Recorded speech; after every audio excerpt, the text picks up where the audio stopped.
Hey guys, so let's talk about this new nesting feature in Lightburn 2.1.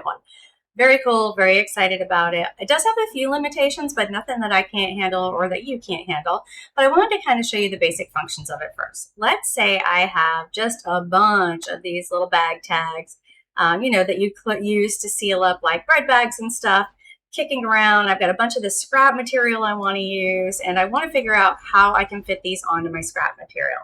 The first thing I'm going to do is measure out my scrap. And let's just say, for the sake of argument, I've got a few pieces of this that are 12 by 6, and I want to know how many I need to cut all of these grocery bag or bread bag tags out. So I've just got this set up on my T2, which is my tool layer. And if you remember, that's just a layer that works as a layout, really a guide. It doesn't print, it doesn't cut. It's just kind of there for us. The next thing I want to do is I'm going to select all of this stuff. So I'm going to select this guy and I'm going to select all of my bag tags. And then I'm going to go up here to my docking toolbar. Because I've got this shrunk up for the size of the screen, I am going to have to kind of pop it out there. And I've got a couple of things here. I can move all these objects, which is not what I'm looking to do, or I can nest them. And I can nest them into the target rectangle.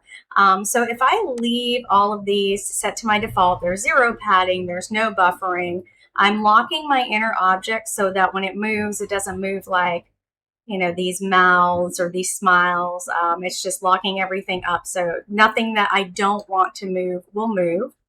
And then also locking objects for rotation. I have that off. I want Lightburn to rotate these guys when it can, so that it'll give me the best layout for this nesting project. And then I'm just going to hit quick nest. What that is going to do is start pulling in all of these guys into my 12 by 6 inch pieces of material, and it's going to show me, all right, this is how many 1, 2, 3, 4, 5, 6, 7, 8 pieces of material that I will need to run all of these. Now, granted, it's not 100% perfect. I can absolutely probably move some of these and fit them into these spaces, but boy, that was so much easier, right? Than trying to relay stuff out.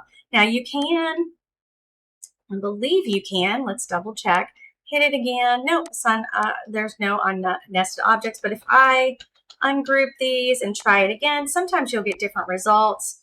And I usually do it 2 or 3 times just to see what my best results are. Do this, hit nesting.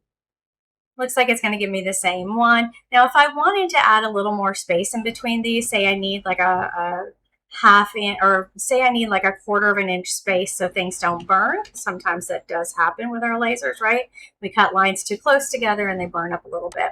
I can go here and I can just tell it that I need a buffer or some padding of like a 1/4 of an inch. And then I can just hit that again, and it's going to give me a 1/4 of an inch all the way around.